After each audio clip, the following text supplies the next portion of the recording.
This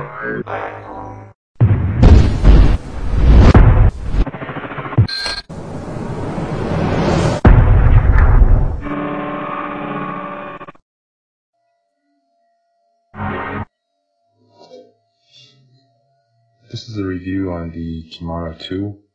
This knife came out a couple weeks ago. I got mine Monday, and so far I've been really impressed with it. There's a few main differences between the Kimura 1 and the Kimura 2.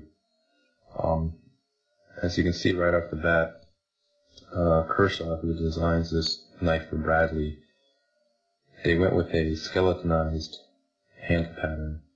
And that was to save some weight, but it also gives it a pretty unique look. I actually like the look of the Kimura 2 better. I think it's a little bit more detailed. It looks pretty unique. I think the Kimura 1 it looks pretty good, but I think the handle design was a little bit bland. The holes also cut down the weight by about a half an ounce. To be honest, I don't really notice an enormous difference in holding these two and flipping it, but I still like the upgraded design. They also went with barrel spacers in the Kimura 1.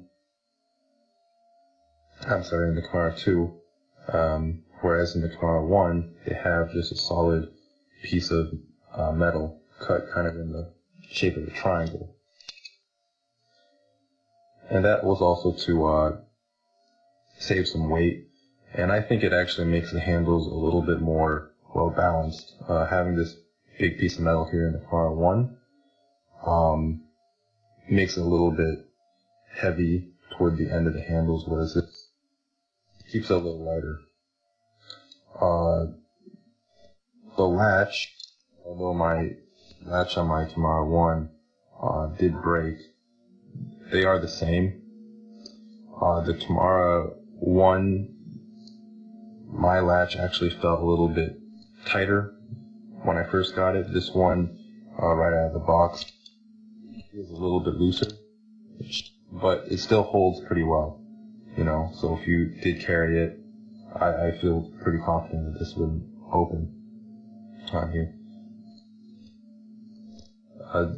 I think the biggest improvement that Kershaw made to the updated model of the Kimura is the handle profiles. As you can see, with the Kimura 1, it has a rounded off handle profile, whereas with the Kimura 2, it's squared off. The biggest issue that I had with the Kimura 1, and as did a lot of other people who own the Kimura 1, is that when you flip it, particularly with pearls, sometimes due to the handles being rounded off, when you would come up here, like when it was flipping in your hands, if you didn't have enough momentum, it would kind of come up and then twist in your hand like that, which would kind of mess up the flow of your routine. On the contrary, because they have squared this off, I've noticed already that when I flip this, the Kimura 2, it tends to stay between your fingers a lot better, because it's a flatter, more square surface, so it doesn't twist nearly as easy as the Kimura 1 did.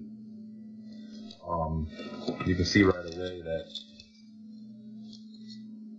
the Kimura 2 has almost double the surface area of the Kimura 1, when you look at them really close. This thickness extends all the way down to the bottom with the Kimura 2, whereas the Kimura 1, it's the same thickness, but it gets narrow all in the middle where it kind of counts all the way to the bottom.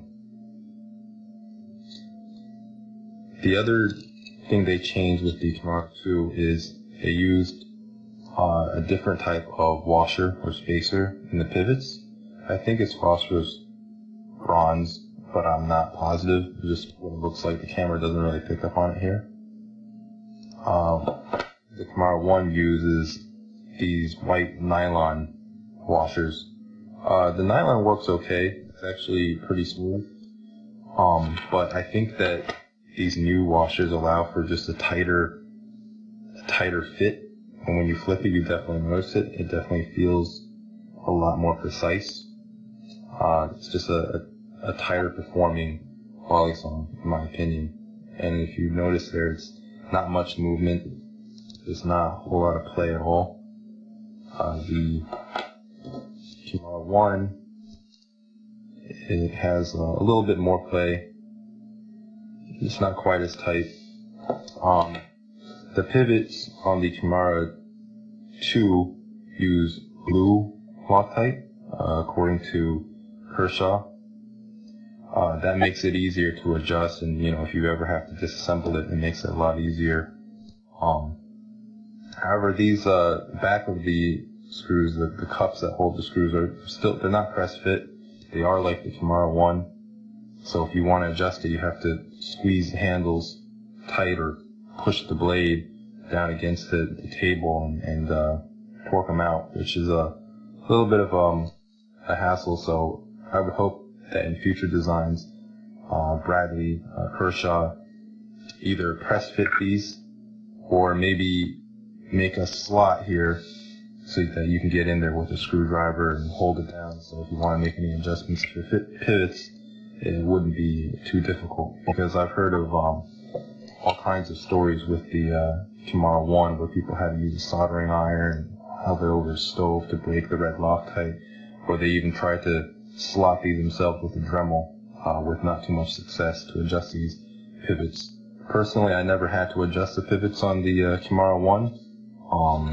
I don't know if the Kimura 2 will be the same, but it would still just be a nice option to have. Blade profiles are the exact same. That really wasn't updated. And the blade steels and the handle steels are the same. And like the Kimura 1, the Kimura 2 came just ridiculously sharp out of the box. To show you.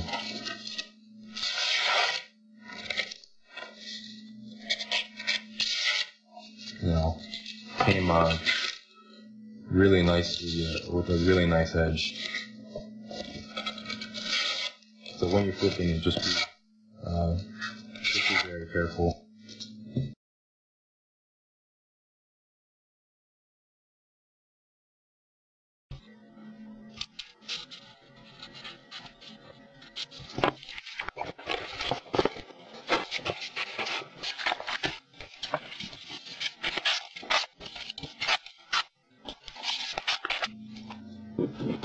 But overall, I think it's a much better flipper. It still comes with a very high build quality, and it really took into account a lot of the feedback that the Balisong community had for the Kimura 1, and a lot of that feedback was reflected in the Kimura 2, which I think is really awesome that they actually built this with the flipper in mind. When I flip it, I feel a lot better flipping this than I do the Kimura 1. So I think it's a huge improvement. I like it a lot, and they still managed to keep it in the $90 sub $100 price range. So in my opinion, this is definitely the best Balisong you can buy for under $100. Anytime someone asks me what's the best starting Balisong, if I don't have a huge budget, I would recommend this. Hands down, it's by far the one I would recommend first and foremost. So I hope you enjoyed the review. If you have questions, please comments. I'll try to get to it. And thanks for watching.